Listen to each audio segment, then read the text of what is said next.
Salut à tous, bienvenue dans cette nouvelle vidéo dans laquelle on va changer mon embrayage parce que je suis tombée malheureusement en panne, quoique pas tout à fait en panne, mais en tout cas il y a eu un bruit vraiment très bizarre au niveau de l'embrayage. J'avais de plus en plus de mal à passer mes vitesses, donc à chaque fois on retendait le câble d'embrayage, mais là il était vraiment au maximum du maximum, donc il était temps de le changer. Après je sais, il y a eu beaucoup de travaux sur mon camping-car depuis que vous me suivez, bien que j'ai été tranquille depuis le mois de janvier. Mais ça fait partie de l'entretien malheureusement, je pense que tous les véhicules passent par là à un moment donné. C'est un des travaux on va dire un peu indispensables au bout d'un moment. Donc là vous allez voir ce qui s'est passé depuis mardi dernier, voilà, en une semaine. J'espère vraiment que tout ça se remettra très vite dans l'ordre pour pouvoir repartir, au moins continuer à visiter un petit peu l'Espagne et repartir après vers la France. C'était encore un peu une mauvaise expérience à passer on va dire, mais heureusement je suis quand même super bien entourée.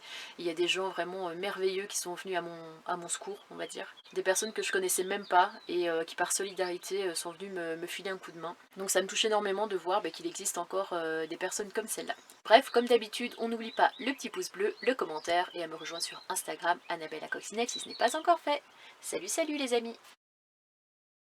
Bon, ce soir, les nouvelles ne sont pas très bonnes. Je pense que la chance n'est pas du tout de mon côté ces derniers jours. Aujourd'hui, alors que je pensais qu'on avait réglé un petit peu le problème de l'embrayage, normalement, comme on avait réglé la butée, je pouvais repartir pour à peu près 4000 km avant de pouvoir le changer. Donc je me suis dit, ça laisse quand même le temps de rentrer en France et peut-être de trouver quelqu'un au black qui pourra me changer mon embrayage. Le problème étant que là, on a redémarré, donc comme vous l'avez vu, pour aller faire des courses et après pour venir à ce spot-ci. Et après, on devait en fait partir vers Motril. C'est pas très très loin de Malaga, en fait, c'est le long de la côte. Ça a commencé à faire du bruit au niveau de mon embrayage. Quand je voyais que j'accélérais, que j'étais en côte, là, ça faisait vraiment comme un bruit. Moi ça me fait vraiment penser à par exemple une roue de vélo sur laquelle on va mettre une carte et on va faire tourner la roue et la carte frotte contre la roue. Ça me fait penser vraiment à ce bruit là. On va dire pendant 1 heure on a tourné en rond, on est parti à Noroto, voilà, pouvoir faire un devis, savoir combien ça coûterait de faire changer l'embrayage sur le camping-car, sachant qu'il faut déposer la boîte. Sauf que une fois qu'on arrive à Noroto, au bout de 25 minutes de route, le gars nous dit qu'en fait ils font pas les camping-cars. De là on lui demande s'il ne connaît pas un garage dans le coin qui ferait les camping-cars, donc il nous indique une autre adresse qui se trouve à 20 km de là, donc on refait 20 km, on arrive là-bas et garage fermé, on a l'impression que c'est un truc qui n'a jamais existé. On part vers un autre, l'autre nous dit que de nouveau ils ne font pas les camping-cars, donc à chaque fois il faut expliquer en espagnol, essayer de se faire comprendre, qu'ils nous comprennent, etc. Donc on a fini par trouver un spot à 10 minutes de Grenade. On n'a pas eu envie de partir jusqu'à Motril, on s'est dit qu'on n'allait pas prendre le risque. Bon, je vous reprends ce matin parce que hier je n'avais plus de batterie sur mon appareil photo et le temps de le recharger, la nuit était venue. Donc comme je vous disais, on est sur une ancienne zone commerciale et encore c'est pas une ancienne parce que ça n'a jamais existé. C'est d'ailleurs assez impressionnant parce que on a des ronds-points comme ça qui vont tout le long, je crois qu'il y a à peu près 7 ronds-points. Donc ça vous laisse imaginer la route comme ça, un rond-point, une route comme ça, un rond-point, avec des petites routes aussi sur les côtés comme ça. Il y a un côté un peu glauque, un peu fin du monde, je dirais même. Il y a vraiment, il y a personne. La route, elle est à quelques kilomètres d'ici. Et je pense que peut-être ils avaient construit ce type de parking et de route dans l'espoir qu'une zone commerciale voit le jour.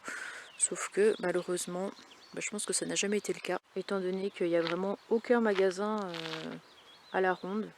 Le seul truc qu'il y a, c'est ce truc qui est là-bas, là, qui est un truc de décoration apparemment. Il y a un autre truc qu'on ne voit pas d'ici, qui est une déchetterie. Et d'ailleurs, cette nuit c'était horrible. Il y avait une odeur de soufre dès 21 h. J'en ai pas dormi de la nuit, donc je sais pas si c'est la déchetterie ou s'il y a un autre truc toxique qui se déverse ici. Mais je me demande quand même, à quel moment ils se sont dit, on va tuer de la nature, tuer probablement de la faune au passage, parce que là il y a plein de petits lapins qui se baladent un peu partout, et on va construire des kilomètres et des kilomètres de parking, du bitume comme ça. Et au final, résultat, ils se sont aperçus que peut-être ils n'avaient pas les moyens, ou peut-être le projet était abandonné. Je ne sais pas à quel moment on construit tout ça, toute cette zone, pour au final dire ah ben non, finalement non. On détruit de la nature pour bitumer toujours plus. Ça fait sûrement des années parce que là on voit qu'au niveau des flèches, le blanc là est un peu parti, enfin un peu beaucoup d'ailleurs. Ou alors c'est parce qu'il fait chaud ici dans ce coin-ci en temps normal et ça s'est abîmé plus vite. Ils ont tout installé, même la signalisation, on voit les panneaux un peu partout, les décos sur les ronds-points. C'est hyper calme, on entend juste quelques petits oiseaux. C'est un côté un peu morbide quand même, je trouve. Le fait qu'il n'y ait personne, enfin je me dis, en principe il est censé avoir des milliers de voitures ici, de consommateurs, qui vont faire leurs petites emplettes, et puis non. Il n'y a personne, il y a juste nous trois là-bas, tout au fond dans le cul-de-sac. Je vais pas vous emmener plus loin que ça parce que de toute façon c'est pareil sur plusieurs kilomètres. Et en plus j'ai ma superbe tenue qui est comme à mon habitude complètement incertaine, c'est-à-dire le pilou pilou rose bonbon qui tient méga chaud, le pantalon pilou pilou girafe et les pantoufles. D'ailleurs hier je me suis racheté des nouvelles parce que celles-là elles sont en train de rendre l'âme. Ce sont normalement des pantoufles pour des gens qui sont en appartement ou en maison et qui ne sortent pas, mais qui ne partent pas faire des acrobaties comme ça sur la route ou qui partent pas faire des randos avec leurs chaussures.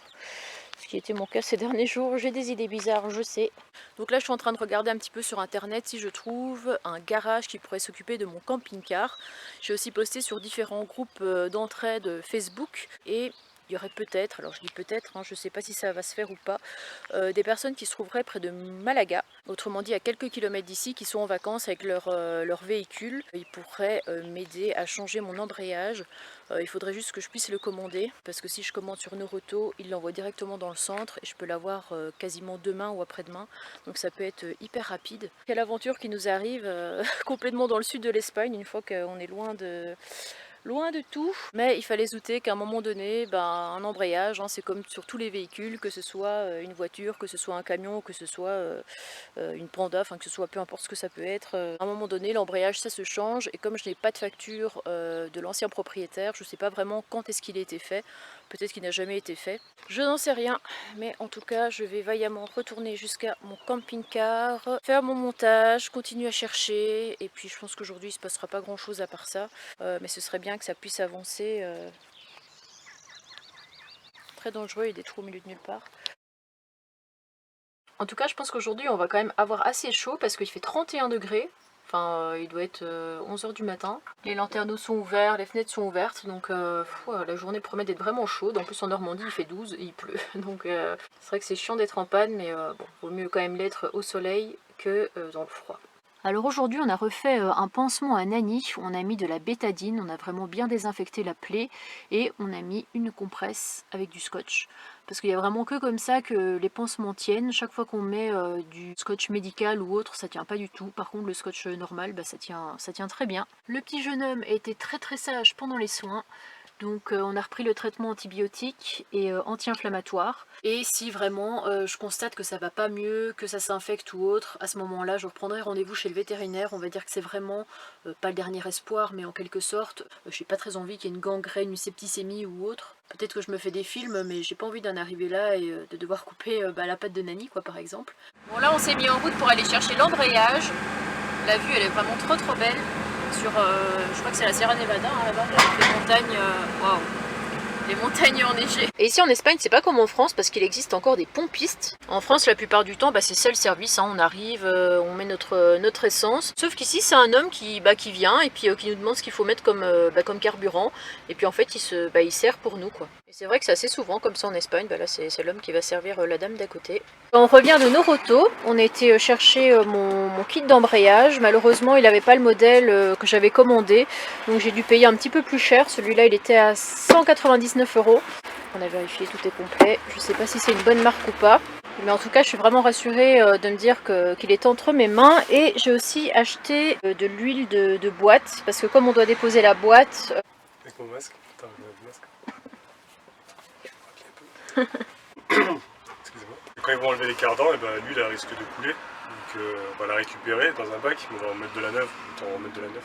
J'en ai acheté 2, il a dit que c'était mieux d'en avoir 2, même si je pense qu'une aurait suffi, mais vaut mieux trop que trop peu. Je cherchais, comme vous savez, les papiers tue-mouche, sauf que ça n'existe pas ici, il n'y a que des trucs qu'on branche sur secteur, ou alors des sprays. Je suis pas trop pour les sprays parce que déjà pour la santé c'est pas terrible, les aérosols avec les produits qu'ils mettent dedans.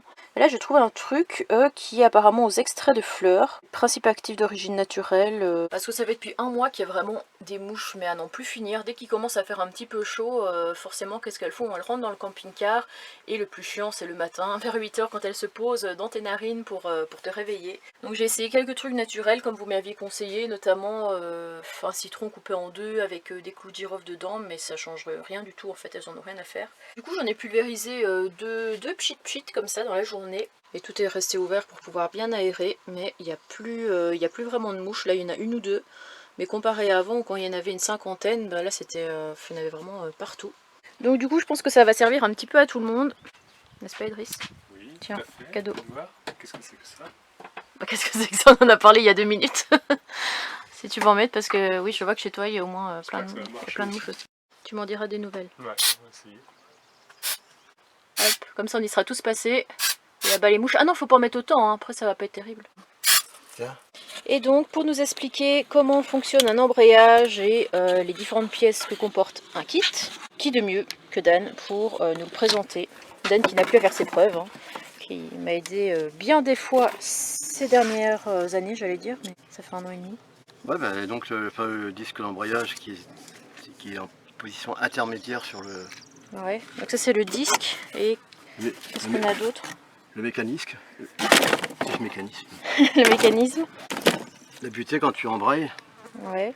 pèse là-dessus, Mhm. appuie là-dessus. Ah non mais le fais pas, hein, Non, mais attends, tu peux pas, il y a une pression de 80 kg. Ouais. Et donc t'écartes, le mécanisme s'écarte et le disque devient solitaire. Et c'est là que la boîte, pendant quelques secondes, allait sans mouvement. Et c'est là qu'on passe les vitesses.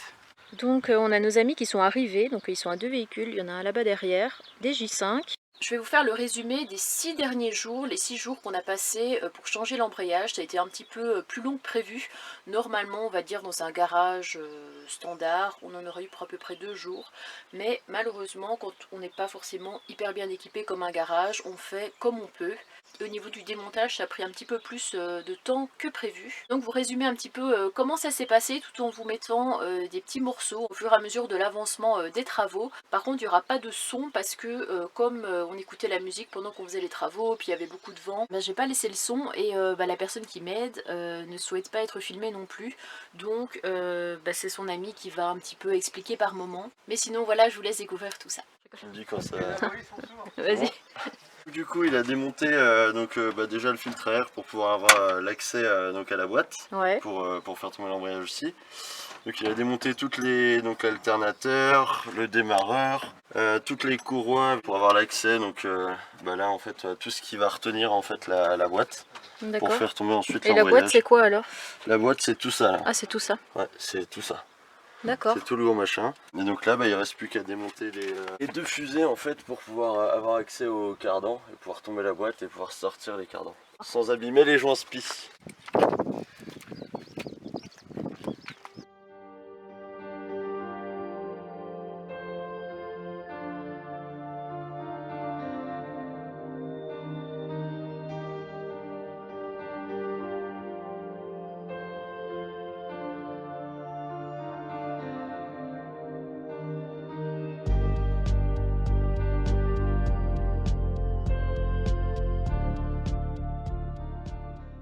Donc comme vous l'avez vu, on a fait une petite séance de cinéma en plein air, c'était vraiment super cool. On a regardé Les Tuches, je connaissais pas du tout, enfin je connaissais de nom, mais j'avais encore jamais vu, donc c'était un super moment qu'on a passé, on a fait un apéro, on a bien rigolé. Le lendemain il y a eu quelques soucis parce que un des 2 cardans a eu du mal à venir, ainsi que le câble compteur. Le câble compteur en fait c'est ce qui permet de savoir à combien je roule en fait, de me dire la vitesse. C'est vrai que comme ça n'avait, je pense, jamais été démonté, les pièces étaient assez grippées, donc la boîte de vitesse a eu assez bien de mal à venir. Il a fallu à peu près une journée parce que l'axe qui retient la boîte de vitesse au moteur était vraiment grippé, enfin il y avait vraiment quelque chose qui venait pas.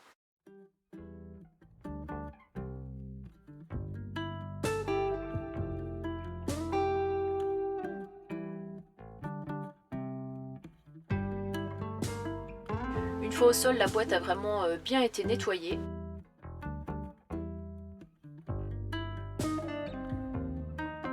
Et on a pu comparer aussi l'ancien embrayage avec le nouveau. Là, le disque est neuf. Oui, ça c'est celui qu'on a acheté On a hier. acheté voilà, un kit avec la buté d'embrayage, le kit complet. Et on s'est aperçu, enfin moi c'est pas moi qui ai démonté, hein, donc, parce que moi je suis comme Lander maintenant. Donc on s'est aperçu qu'en le démontant, le disque d'embrayage d'origine n'est pas si mort que ça. Par contre, il y a une fuite à des joints spi. Donc il y a une projection d'huile sur le disque d'embrayage par lui-même. On voit ici les coups de feu. Et on va essayer de trouver une solution pour pas qu'il y ait trop de fuite d'huile pour remonter. Du coup, cet après-midi, on est retourné à Noroto pour aller acheter un soufflet de cardan. Parce qu'en démontant celui que j'ai sur mon camping-car, donc un sur les deux était mort. Il y en a un que j'avais fait changer en décembre 2018, je crois. Mais le deuxième, je ne savais pas du tout où est-ce qu'il en était. Donc en voilà un tout neuf qui va repartir pour, j'espère, quelques kilomètres. Et quand on a démonté la boîte, on s'est aperçu qu'il y avait un roulement qui était complètement mort. Parce que normalement, là, il est censé avoir des billes sur tout. Ah non? Non, en fait, il y a une cage qui s'est cassée. Il y a une cage qui retient les billes. Bah attends, attends, on va montrer le nouveau. Ouais. Pour prendre l'exemple. On a réussi à le trouver en galérant un peu à trouver un magasin de vendeurs de pièces. Donc normalement, il y a la cage ici, là. Donc là, il y a une protection. Et à l'intérieur, il y a une cage métallique qui retient les billes. Et la cage est complètement sautée, enfin tout a sauté de ce côté-là. Même ici, on voit qu'il est quand même usé déjà. Ouais. Donc voilà, on en a retrouvé un. Et comme je vous ai dit, on a eu assez bien de mal à trouver parce que chaque fois qu'on allait à une adresse, soit c'était fermé, soit ça n'existait pas, soit ils n'avaient pas la pièce. Donc on avait un peu peur de devoir commander et de recevoir ça dans 2-3 semaines. Et finalement, on a réussi à trouver un AD. Mais on a vraiment cru aussi que ça n'existait plus ou que c'était fermé parce que là, il y a des grilles, enfin tout est fermé. Il y a juste une petite porte qui est là derrière la camionnette. Et la porte était fermée, du coup il fallait toquer pour pouvoir rentrer. Donc c'est un petit peu bizarre comme enseigne. On savait pas trop. On a quand même toqué. Là, on arrive dans un entrepôt où il y avait plein de pièces. Après l'opération la plus difficile, ça a été de remettre la boîte de vitesse parce qu'il faut vraiment bien caler la boîte de vitesse. En fait, c'est au millimètre près. Et c'est un travail hyper minutieux, aussi bien quand on a déposé la boîte que quand on a remis la boîte, parce que c'est hyper fragile et si elle tombe, elle casse. Et puis là, je me retrouve encore plus en difficulté que pour un embrayage. Donc ils se sont aidés de plusieurs crics de sangles pour pouvoir tout doucement remonter la boîte. Et ça aura duré à peu près on va dire de 16 heures jusqu'à 21 heures passées. C'était très très long, mais il a fini par y arriver.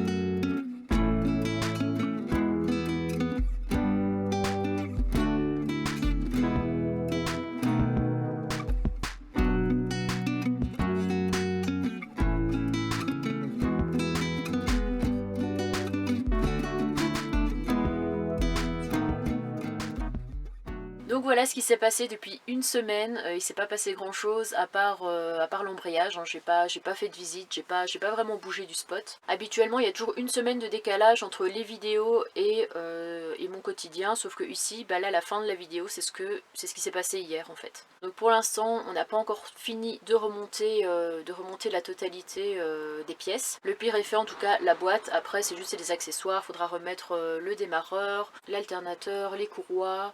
Enfin bref, toutes les pièces qui restent encore à remonter. Et après j'espère pouvoir remonter tout doucement, continuer de visiter forcément l'Espagne tout en remontant après vers la France. Je vous retrouve donc vendredi avec, je l'espère, une bonne nouvelle, le camping-car qui redémarre et de nouvelles visites. Salut salut!